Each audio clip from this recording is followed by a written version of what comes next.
우리 하나님의 말씀 빌립보서 1장입니다. 빌립보서 1장 20절부터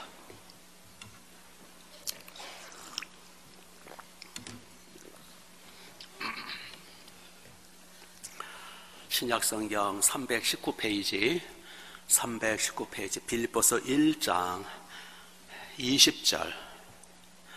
나의 간절한 기대와 소망을 따라 아무 일에든지 부끄러워하지 아니하고 지금도 전과 같이 온전히 담대하여 살든지 죽든지 내 몸에서 그리스도가 존귀하게 되게 하려 하나님.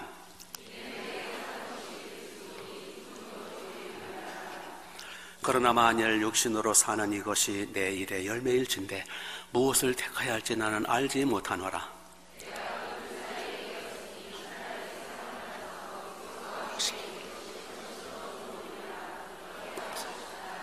같이 내가 육신을 이는 것이 너희를 위하여 더욱 유익하리라. 아멘. 아멘. 우리 서로 반갑게 인사하시죠. 환영합니다. 은혜 많이 많이 받으세요. 죽음을 한번 따라서 하시죠. 훨씬 더 좋은 일. 이제 12월이고요. 날이 몹시 추워졌고요. 이제 낙엽은 다 져버리고 무채색 이 겨울입니다. 삭풍 불어대는, 특히 파주는 서울보다 2, 3도 더 춥더라고요. 저는 추운 거 싫은데 어떻게 추운 데 와가지고. 하나님께서 이 겨울이라는 계절을 주셨는데 이 겨울이라는 계절을 통한 하나님의 계시가 있는 거예요. 하나님께서는 이 자연 만물을 통해서 우리에게 계시하십니다. 이거를 자연 계시, 일반 계시라고 합니다. 하나님의 특별 계시가 성경 말씀이에요. 이 교과서죠. 그리고 하나님의 자연 계시를 통해서 참고서로 우리에게 하나님의 그 놀라운 진리를 가르쳐주고 계십니다. 이 계절이라는 이 자연 이 현상도 우연이 아니라 하나님의 계시예요. 자, 봄은 생명이 약동하는 봄은 뭐를 의미하죠?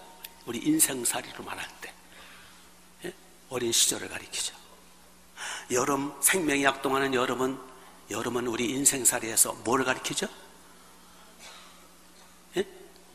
젊은 시절. 뭐 어렵지 않으면 대답을 합시다. 우리 젊은 시절, 장년을 의미합니다. 열매 맺는 가을은 뭘 가리키죠? 노년을 가리키죠. 노년. 자, 겨울은 뭐를 가리켜요? 인생의 마감, 회색, 죽음을 가리킵니다. 죽음을. 겨울은 죽음의 계절을 말합니다. 그러므로 겨울을 보내면서 우리는 죽음에 대해서, 인생의 끝에 대해서 우리는 생각해야 합니다. 그것이 하나님 우리에게 겨울을 주신 목적이에요. 지금까지 겨울을 몇 번 지내셨나요? 그 수많은 세월을 겨울을 보내면서도 겨울에 대한 의미를 모른다면 바보 아니에요? 그래서 오늘 우리 겨울의 의미인, 무채색의 겨울의 의미인 인생의 끝을 말하는 겨울을 의미하는 이 죽음에 대해서 우리 살펴보도록 하겠습니다. 죽음. 대단히 무겁고 심각한 주제죠. 죽음, 말하기도 싫어하는 그런 단어입니다. 사람은 누구나 죽습니다. 죽지 않는 사람은 없어요. 우리나라에 매년 약 30만 명이 죽는다 그러더라고요. 30만 명이. 올해도 30만 명이 죽었어요. 죽음은 가장 현실적인 문제며 가장 실제적인 사실입니다. 왜냐하면 반드시 우리는 죽을 거고 그것도 언제 죽을지 몰라요. 오늘 밤일 수도 있어요. 대단히 기분 나쁘겠죠. 특히 한국 사람들은 이 죽음에 대한 두려움이 많고요. 이 무속 샤머니즘의 영향과 또 유교의 영향 때문에 이 죽음이라든지 죽음 이후의 내세에 대한, 죽은 이후의 저 세상에 대한 그런 의식을 일부러 안 하려고 그래요.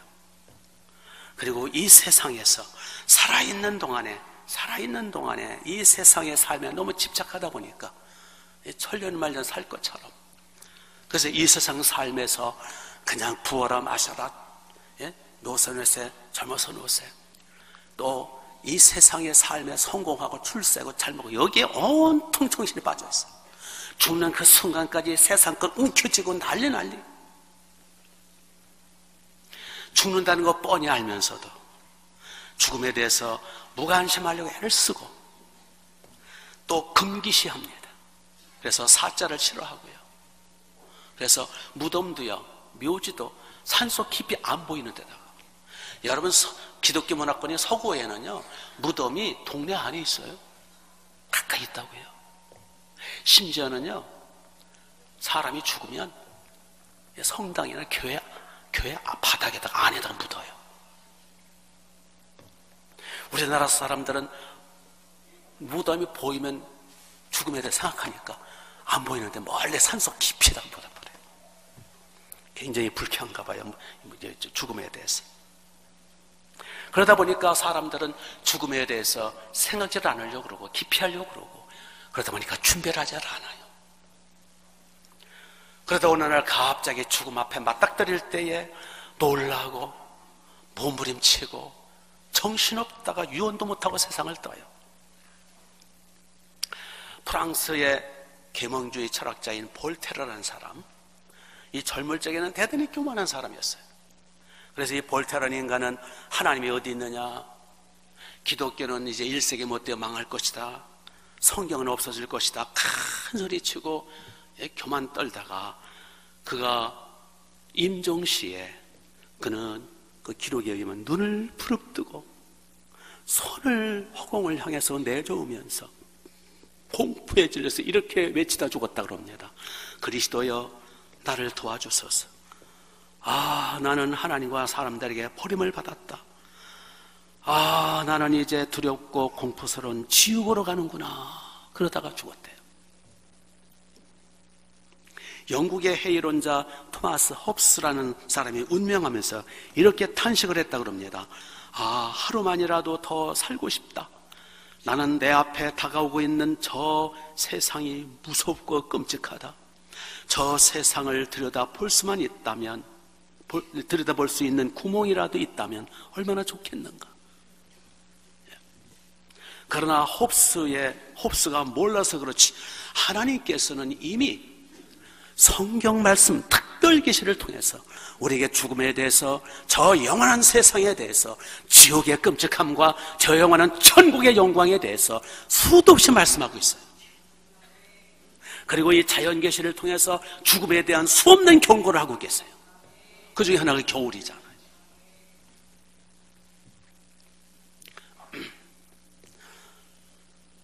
차라리 글쎄요, 지옥에 대해서 모르는 게 낫지 않을까? 지옥 갈 바에는 미리 고통당하는 것보다. 지옥을 미리 본다면 얼마나 기절초풍하지 않겠어요? 아니, 오히려 지옥의 실상을 안다면, 지옥의 끔찍함과 처참함과 비극적인 그 영원한 세계를 안다면 사람들이 예수님을 안 믿을 수 있을까요? 하나님 아버지 품에 안 돌아올 수 있을까요? 지옥의 끔찍함을 하나님이 확 보여주신다면 사람들은 그냥 공포에 질려서 저와 여러분의 바지가랑이에 붙들고 치마가 베끼자로 붙들면서 우리에게 지옥 가까워 싶지 않습니다. 구원의 길을 알려주세요. 예수 믿고 구원의 길을 알려주세요. 난리 법석 떨지 않겠어요? 아마 지옥의 끔찍한 실상을 안다면 우리 충만한 게 몇 터질 겁니다. 주여 그렇게 좀 되게 해주세요. 죽음의 그 공포와 지옥의 어마어마한 무서운 끔찍한 것을 저들이 미리 보게 해주세요. 그래서 우리 옷이 벗겨질 정도로 우리 바지가랑이 붙들고 난리 피게 해주세요. 그런데 고린도후서 4장의 4절에 보면 이 세상 신이 막지죠. 이 세상 신이 믿지 않은 사람들의 마음을 혼미케 하여 그리스도의 영광의 복음의 광채가 비치지 못하게 하나니 저들의 눈이 가리워 보지 못하며라. 마귀가 저들의 눈을 가리우고 저들의 생각을 사로잡아서 죽으면 그만이다, 사람을 속여서 아예 죽음을 생각하지 않으려고 지옥의 끔찍함을 보지 못하게 막아요. 그럼에도 불구하고 세상 사람들은 죽음 자체, 그 자체를 공포스럽게 여깁니다. 그러나 우리 그리스도인들에게 죽음은 행복이에요. 왜냐하면 더 좋은 일이기 때문에. 여기 23절을 보세요. 내가 그 둘 사이에 끼었으니, 여기 이제 내가는 사도 바울을 말하고요, 둘 사이에 끼었다라는 거는 내가 빨리 죽어 천국 가고 싶다 그거예요. 그러나 사명 때문에 살아있을 수밖에 없다. 그래서 죽느냐 사느냐, 죽느냐 사느냐, 둘 사이에 꼈다는 거예요. 내가 그 둘 사이에 끼었으니 차라리 세상을 떠나 그리스도와 함께 있는 것이 어떻다고요? 훨씬 더 좋은 일이다. 어떻게 더 좋은 일이에요? 훨씬 더 좋은 일이다. 사도 바울에게 있어서는 사는 것보다 무하는 게 훨씬 더 좋은 일이라고요? 죽는 게. 이 세상 삶도 뭐 괜찮지만은 주님과 함께 계시기 때문에, 그러나 죽어서 천국 가는 것이 훨씬 더 좋은 일이나 라고 고백하고 있어요. 바울은 사느냐 죽느냐 두 사이에 끼어서 나 차라리 빨리 죽어 천국 가는 것이 훨씬 더 좋은 일이다. 한마디로 빨리 죽고 싶다 그 얘기예요. 왜 그럴까요? 바울이 사는 게 괴롭고 인생이 슬퍼서 그럴까요? 그게 아니에요. 바울은 기쁘고 즐거웠다 그랬어요. 바울은 염세주의자일까요? 허무주의자, 현실 도피주의자일까요? 절대 아닙니다. 나는 항상 기쁘고 또 기뻐하노라 그랬어요. 바울이 우울증 환자고 조울증 환자일까요? 절대 그렇지 않습니다. 그럼 왜 빨리 죽는 것이 훨씬 더 좋은 일이라고 고백했을까요? 그의 죽음관, 그의 내사관을 살펴볼 때 우리도 죽는 것이 훨씬 좋은 일이라고 고백할 수밖에 없어요. 믿습니까? 죽음을 두려워하고 이 낙엽이 구르고 가지만 앙상이 남고 북풍 바람소리 들리고 이 죽음의 계절 겨울을 보내면서 옷들은 다 시커멓게 입고 다 무겁고 어두운 이 겨울을 보내면서 나이 드신 분일수록 굉장히 마음이 무거워요. 그래서 우울증 환자가 겨울에 많대요. 그러나 오늘 이 사도 바울의 이 내세관 죽음관을 바로 안다면 우리도 바울처럼 죽는 일이 훨씬 더 좋은 일이라고 고백할 줄로 믿습니다. 이런 은혜가 있으시기 바랍니다. 먼저 바울에게 있어서 죽음이란 뭐냐? 따라서 해보세요. 죽는 것은 단순히 이사가는 거다. 고린도후서 5장 1절에 이런 말씀이 있어요. 만일 우리의 장막집이 무너지면 하나님이 지으신 집 곧 손으로 짓지 아니한 하늘에 있는 영원한 집이 우리를 위하여 예배되었도다. 여기 보니까 우리의 장막집이 무너진다 그랬어요. 그러면은 하나님이 영원한 저 천국의 집을 우리를 위해서 예배 놓으셨다는 거. 여기 장막집이 무너지면 이 뜻은 죽으면 그런 뜻이에요. 여기 장막집을 우리 몸으로 가리킨 거예요. 육체를 의미한 거예요. 여기 장막이라는 단어가 나오는데 이 장막을 영어로는 텐트, 천막 그런 뜻이에요. 여러분 텐트를, 천막을 칠 때 왜 치죠? 임시로 치죠. 천막 치고 천막에서 계속 사는 사람 없어요. 집 지기 전에 임시로 치는 것이 텐트 아닙니까? 등산 갈 때, 여행 가서 텐트를 치잖아요.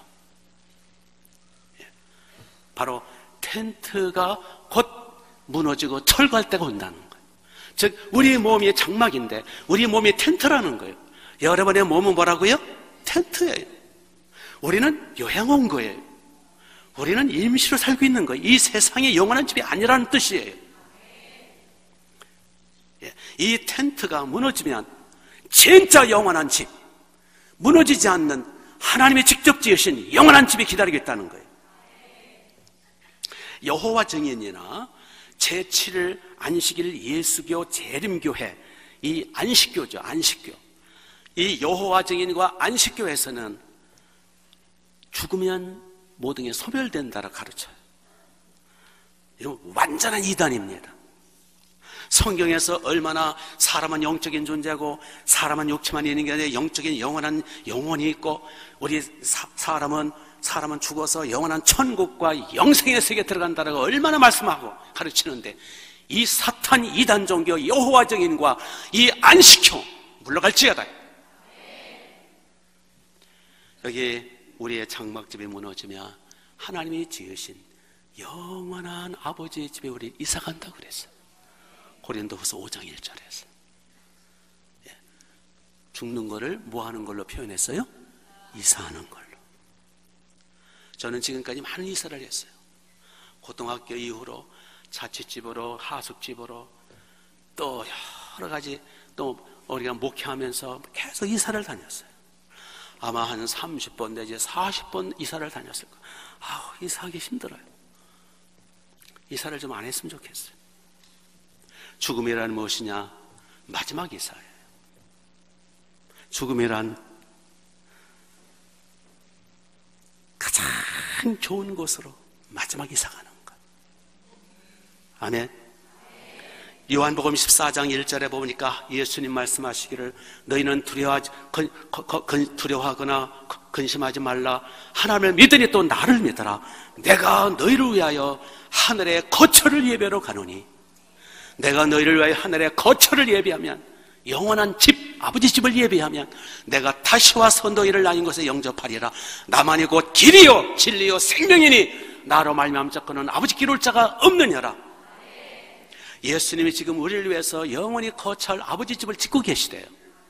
거기에 너희가 거처할 집, 거기 그 거처할 처소 집이라는 걸 헬라어로 모나이라고 합니다. 모나이라는 본래 뜻은 맞춤식 저택이라는 뜻이에요. 무슨 집? 저택. 저택은 저택인데 무슨 저택? 맞춤식 저택. 내가 너희를 위하여 거처를 예배하러 간다. 거기 거처, 모나이, 맞춤식 저택. 학구방이 아니에요. 어마어마한 저택을 맞춤식이에요. 우리의 개성에 맞춰서, 우리의 여러 가지 상황에 맞춰서. 그래서 저는 믿어요. 우리가 좋아하는 그대로 하나님이 짓고 계신 줄로 믿습니다. 저는요, 집도 뭐 의리하려면 좋겠지만, 제가 원하는 거는 정원에 있었으면 좋겠어요. 주님께 지금 이게 뭐 제가 기도를 안 하더라도 주님이 다 알아들으시겠지. 정원이 있으면 좋겠어요.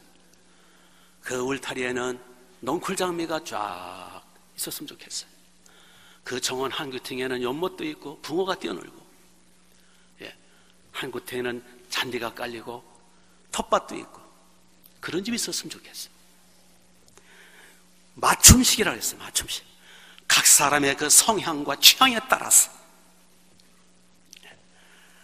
죽음이란 주님이 직접 만들어 놓으신 영원한 아버지 집, 이사 가는 거예요.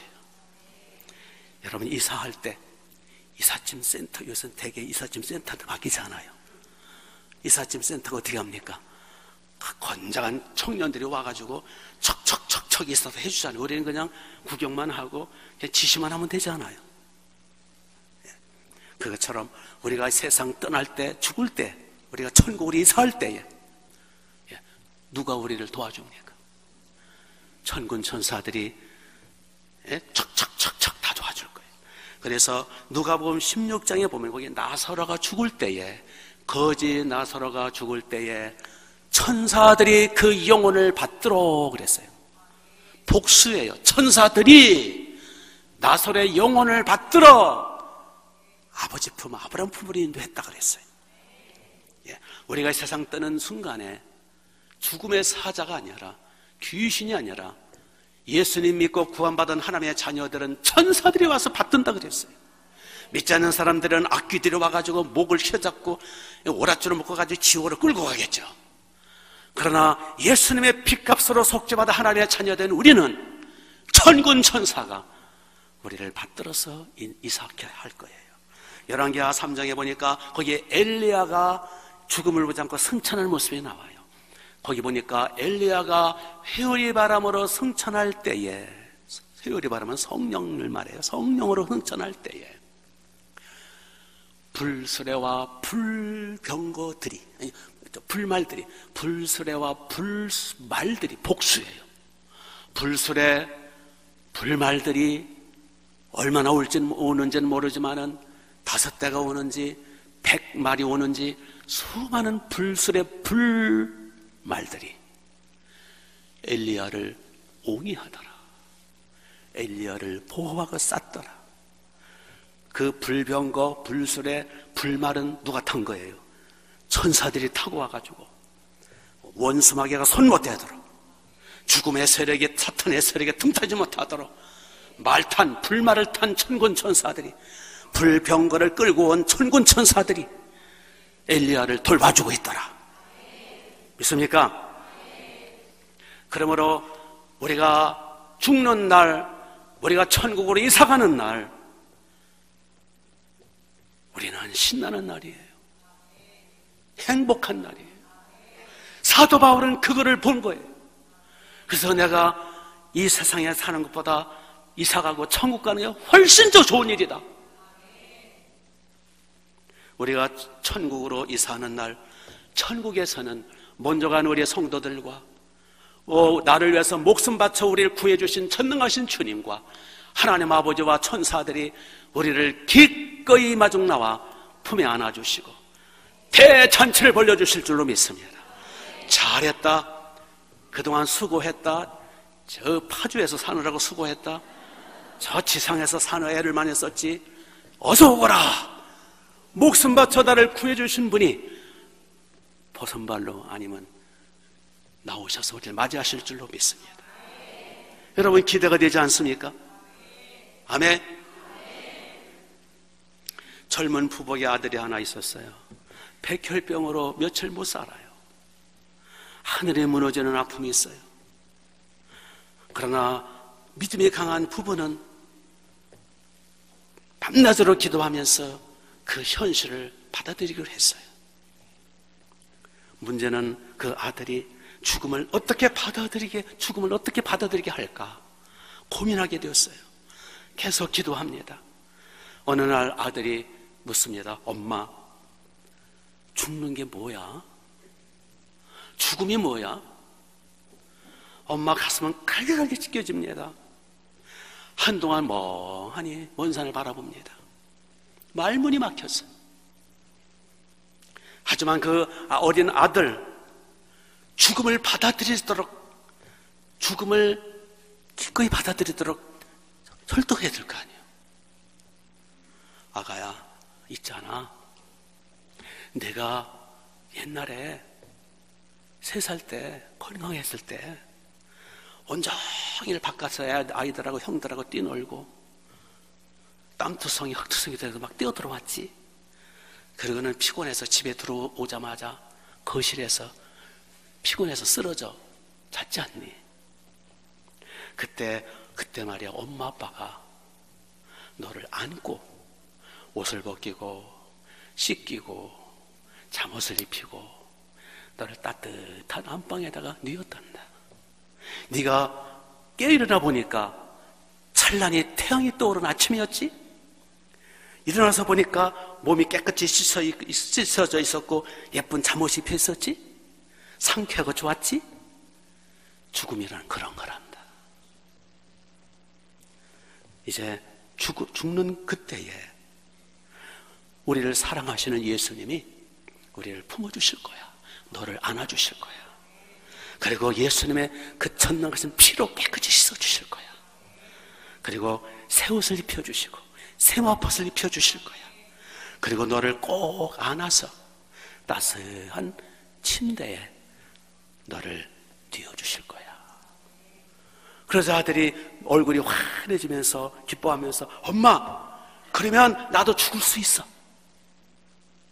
나도 죽을 수 있어.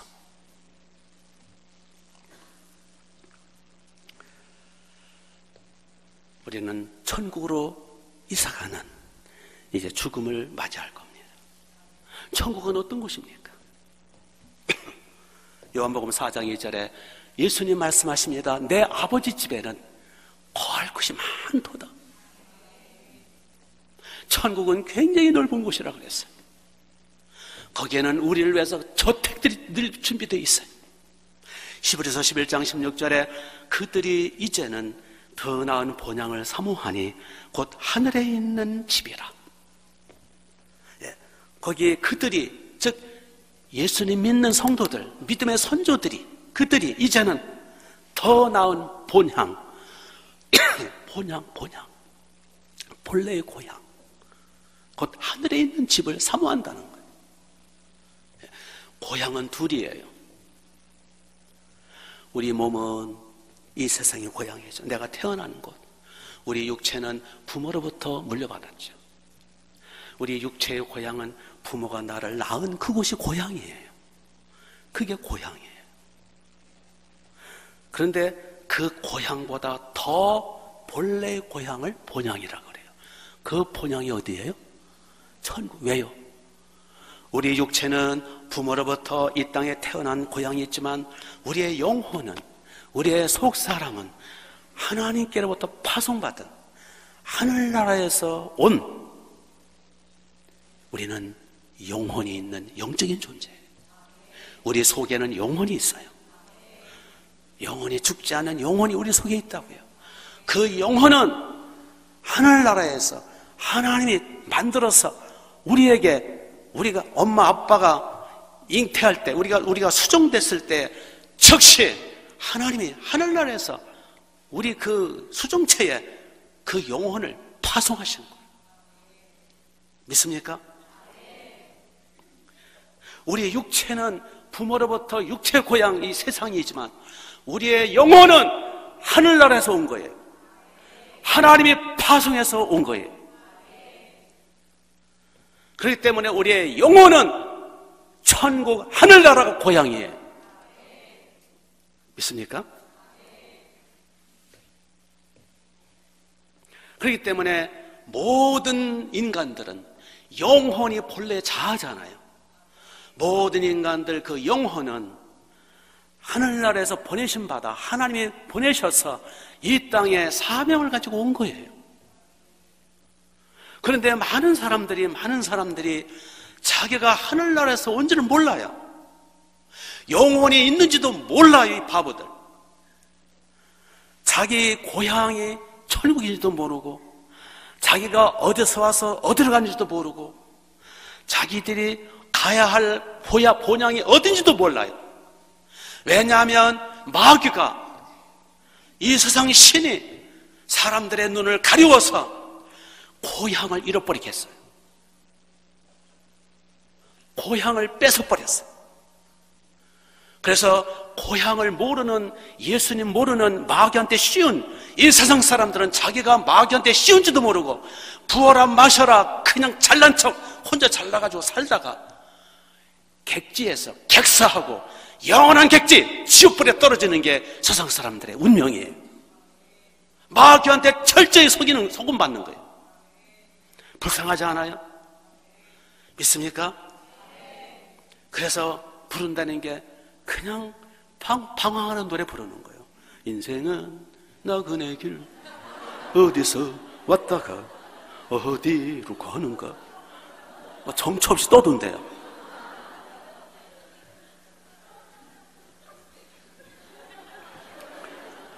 불쌍해요. 불쌍하다고요. 마귀한테 속고 있는, 인생을 유린당하는 저들. 그래서 예수님이 만물을 창조하신 하나님의 아들 예수님이 이 땅에 오셨어요. 우리의 고향을 찾아주러 오신 거예요. 잃어버렸던 고향, 빼앗겼던 고향, 마귀한테 속았던 우리를 깨우치셔서 다시 영원한 본향집으로 우리를 인도하기 위해서 오신 거예요. 그래서 이 죄 때문에 죄한테 볼모 잡혀서 마귀한테 묶여있는 우리를 그 죄값을 지불하셔서 희생양 속죄양 되셔서 그 흘리신 보혈로 우리를 속죄하셔서 하나님의 자녀로 삼으시고 우리를 천국으로 인도하시는 거예요. 그래서 예수님 말씀하십니다. 나를 믿어라. 내 아버지 집에는 거할 것이 많다. 내가 너를 위해 처소를 입에 간다. 나만이 곧 길이요 진리요 생명이니 나로 말미암지 않고는 아버지께로 올 자가 없느니라. 믿습니까? 우리는 더 이상 길 잃은 나그네가 아니고, 우리는 더 이상 정처 없이 떠도는 부평초가 아니고, 우리는 본향을 찾은, 그래서 본향을 사모하고 이젠 예수님 피공로로 본향을 향해서 나아가는 우리는 순례자들이에요. 믿습니까? 바로 죽는 그날이 이제 순례길을 마감하고 이 세상, 나그네의 세상을 끝내고 본향, 고향으로 돌아가는 그날이 죽는 날이에요.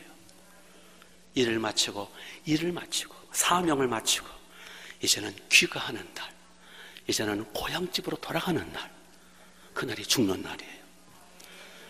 여러분, 우리가 여행을 할 때 여러분 어떻습니까? 한 3, 4일은 좋아요. 여행 가면 와 자유다, 새벽기도 안 하고, 와 자유다, 설교 안 하고, 이야 이게 뭐 얼마나 자유롭고 좋은지. 근데 한 5일쯤 지나면 집도 안 하면 고생이야. 열흘쯤 지나면 다 귀찮아. 빨리 집 가고 싶다. 집이 최고야. 한 달쯤 지나면요 신경질이 나요. 막 예민해지고 다 음식도 맛없어지고 병이 들 것 같아요. 여러분 한 달씩 안 나가봐서 있어봤죠? 막 고향 생각나고 막 가족들 보고 싶고, 가족들이 보고 싶으면 미쳐요. 그걸 무슨 병이라 그래요? 향수병이라. 향수병 안 걸려보셨죠? 그런데 이제 막상 이제 집에 가는 날이 아침이야. 그게 신날 수가 없어요. 막 설레고 흥분하고 사랑하는 아내와 자녀들과 식구들 만날 생각이 그냥 흥분이 되는 거예요. 너무너무 그냥 설레고. 그게 죽는 날이에요. 우리가 이 세상 마감 끝내고 천국 가는 날, 나를 사랑하사 생명까지 바쳐주신 사랑한 주님 만나는 날, 아버지 품에 안기는 날, 저 영광의 세계에 가는 그날, 그걸 생각한다면 바울이 고백하잖아요. 예? 내가 세상에 사는 것보다 죽는 것이 훨씬 더 좋은 일이다. 나 빨리 죽고 싶다. 이해되십니까? 이제? 조금 될 것 같죠? 그러니까 머리가 좋아야 된다니까. 고달픈 인생길 마감하고 저 본향, 본래 고향, 하나님 아버지 품에 안기는 그날을 사모하면서 바울은 고백한 거예요. 빨리 가고 싶다. 그래서 바울은 죽는 날을 사모했던 겁니다. 믿습니까? 그런데 여기서 중요한 것은, 자, 23절을 다시 보시면, 끝에 보시면, 차라리 세상을 떠나 그리스도와 함께 있는 것이 훨씬 더 좋은 일이다. 좋다. 그날이 좋아. 난 훨씬 더 좋아. 그날이 훨씬 더 좋아. 이거는 기분, 감정이에요. 내 감정으로, 내 기분상으로는 빨리 죽어서 주님과 함께 있기를 원한다. 내 기분은 그렇다. 감정은. 그러나 24절, 내가 육신으로 있는 것이, 세상에 살아있는 것이 너희를 위하여 더 유익하니. 너희는 누구예요? 양을 가리켜요. 너희를 위하여. 그럼에도 불구하고 나는 너희를 위해서 좀 힘들지만 더 사명 때문에, 나는 양치는 사명 때문에, 하나님의 나라 확장 사명 때문에 나는 더 살아야 되겠다. 좀 아쉽다. 할 수 없지 하고 사명을 받아들이는 거예요. 예. 그러니까 무슨 얘기냐 하면 내 생각으로는, 내 기분상으로는, 내 감정상으로는 이 세상 빨리 마감하고 천국 가서, 죽어서 천국 가서 그 영광의 기쁨과 은혜 속에 살기 싶지만은, 내 기분은 그렇지만 나는 기분 따라 살지 않고 감정 따라 살지 않고 나는 의지 따라 부여하신 사명, 주님이 주신 사명. 우리가 이 땅에 하나님 우리를 파송하실 때 그냥 우리를 놀다 오거라 그거 아니거든요. 우리는 역사적 사명을 띠고 태어난 거예요. 우연이 없어요. 어쩌다가 헛발뒤 돼가지고 떨어진 천사들 아니에요. 사명 때문에 온 거라고요. 하나님이 파송하셨다고요. 나는 그 사명을 이루기 위해서 나는 의지를 가지고 사명을 감당하리라. 믿습니까? 나는 기분이나 감정 따라 살지 않고 나는 하나님이 맡겨주신 임무, 사명을 이루기까지 나는 이 세상에서 너희와 함께 거하겠다. 우리 사명을 위해서 살자, 그 말씀입니다. 믿습니까? 사명을 감당하여 상급이 있거든요. 우리는 최후의 심판을 받을 거예요. 최후의 심판의 핵심이 뭡니까? 내가 너를 이 세상에 파송했다, 보냈다. 너는 내가 보낸 그 사명을 얼마나 잘 감당했느냐. 사명 감당이 최후 심판의 기준이 되는 거예요. 돈을 얼마나 벌었네, 이 세상에서 뭐 출세했네, 성공했네, 뭐 어떻게 살았네, 그게 아니라 내가 너를 하늘나라에서 이 세상에 보냈지 않느냐, 사명을 얼마나 감당했느냐, 그게 심판 기준이에요. 그래서 바울은요, 디모데후서 4장 7절에서 뭐라 그런지 아세요? 내가 선한 싸움을 다 싸우고 나의 달려갈 길을 마치고 믿음을 지켰으니 이제 이후로 나를 위하여 의의 멸관이 예배되었으니 나뿐만 아니라 주의 나타나심을 사모하는 모든 자에게냐. 나 이제 선한 싸움을 다 싸웠고 맡겨주신 임무를 다 완수했고 이제 나 죽는다, 신난다. 나를 위해서 의의 멸관이 준비됐다는 거예요. 사도 바울의 고백이잖아요. 믿습니까? 예, 그렇기 때문에 여러분, 우리 놀러 온 거 아니에요. 어쩌다가 발을 헛디뎌서 이 땅에 추락한 날개 다친 천사 아니에요. 하나님의 뜻과 사명, 그 어떤 임무가 있어서 이 땅에 오게 한 거예요. 그 부분에 있어서 우리 천상병 시인은 큰 착각을 했어요. 물론 천상병 시인이 물론 크리스천인 건 맞아요. 그런데 조금 믿음이 약했나 봐. 그의 귀천이라는 시를 한번 제가 분석해 드릴게요. 나 하늘로 돌아가리라. 새벽빛과 닿으면 쓰러지는 이슬 더불어 손에 손을 잡고 나 하늘로 돌아가리라. 노을빛 함께 단둘이서 기슭에서 살다가 구름 손짓하면은 나 하늘로 돌아가리라. 이것까지는 참 좋아요. 다음이 문제예요. 아름다운 이 세상 소풍 끝내는 날 가서 아름다웠다라고 말하리라. 소풍 왔대. 우리 소풍 온 거 아니에요. 우리 여기 세상에 소풍 온 거 아니라고요. 그걸 이렇게 바꾸면 돼요. 나 하늘로 돌아가리라. 아름다운 이 세상 사명 끝내는 날 가서 아름다웠다라고 말하리라. 이렇게 했더라면 얼마나 좋았어요. 우리 소풍 온 거 아니거들랑요. 마시러 온 거, 심심해서 온 거 아니에요. 사명 때문에 온 거예요. 하나님의 나라를 위한 사명. 믿습니까? 소풍 살듯 하지 마시고 괴로운 인생 살지 마시고 사명을 위해서 사시라고요. 하나님의 나라 건설 사명을 위해서. 믿습니까? 네. 자, 우리 이제 사명 끝내는 날 멋있게 사도 바울처럼 우리 천국 설레는 마음으로, 흥분하는 마음으로 고향집 들어가야 되잖아요. 요한 웨슬레가 마지막으로 요한 웨슬레, 감리교 창시자 요한 웨슬레에게 누가 와서 물었답니다. 당신이 만일 내일 밤 12시에 죽는다고 하면 오늘 당신은 무슨 준비를 하겠습니까? 라고 질문을 했대요. 그 질문 여러분에게도 할게요. 내일 밤 12시에 하루 남았어요. 내일 밤 12시에 당신이 세상 뜬다면 무슨 준비 하시겠어요? 무슨 준비 하실래요? 그때서 회개해요? 요한일서는 이런 고백을 했다고 그래요. 글쎄, 따로 무슨 준비할 필요가 있나요? 저는 날마다 준비해왔고 날마다 준비했는데 새삼스럽게 뭘 준비하나요? 저는 날마다 회개했고 또 덧붙이면 날마다 사명을 위해서 살았는데 그렇게 지내다가 밤 12시가 되면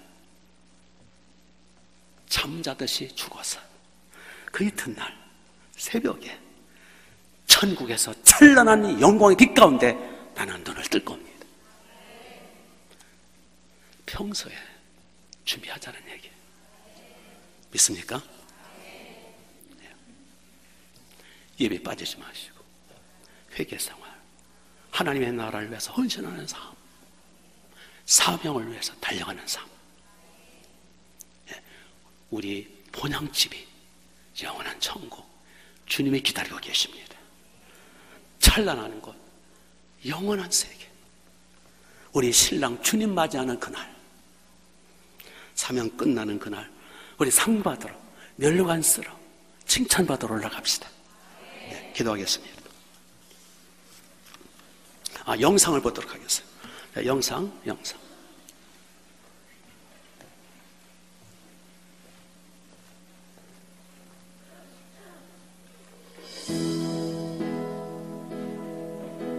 나 지금은 비록 땅을 버타며 살지라도 내 영혼 저 하늘을 디디며 사네. 내 주님 계신 눈물 없는 곳, 저 하늘에 숨겨둔 내 소망 있네. 보고픈 얼굴들, 그리운 이름들 많이 생각나. 때론 가슴 터지도록 기다려지는 것. 내 아버지 머름품 날 맞으시는 저 하늘에 쌓둔 내 소망 있네. 주님 그 나라에 이를 때까지 순례의 걸음 멈추지 않으면 어떤 시련이 와도 나 두렵지 않네. 주와 함께 걷는 이 길에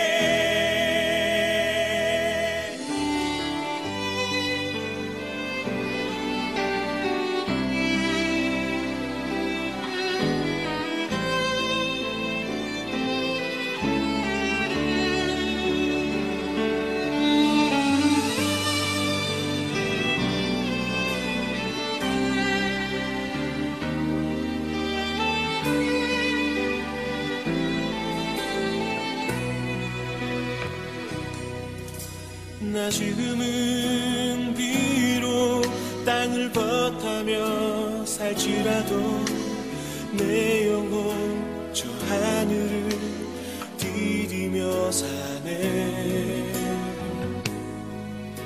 내 주님 계신 눈물 없는 곳, 저 하늘에 숨겨둔 내 소망 있네. 보고픈 얼굴들, 이름들 나 많이 생각나. 때론 가슴 터지도록 기다려지는 곳. 내 아버지 너른 풋날 맞으시는 저 하늘에 쌓은 내 소망이 있네. 주님 그 나라에 이를 때까지 순례의 걸음 멈추지 않으며 어떤 시련이 와도 나 두렵지 않네. 주와 함께 걷는 이 길에 주님 그 나라에 이를 때까지 순례의 걸음 멈추지 않으며 어떤 시련이 와도 나 두렵지 않네. 주와 함께 걷는 이 길에 주와 함께 걷는 이 길에 주와 함께 걷는 이 길에 우리 함께 걷는 이 길에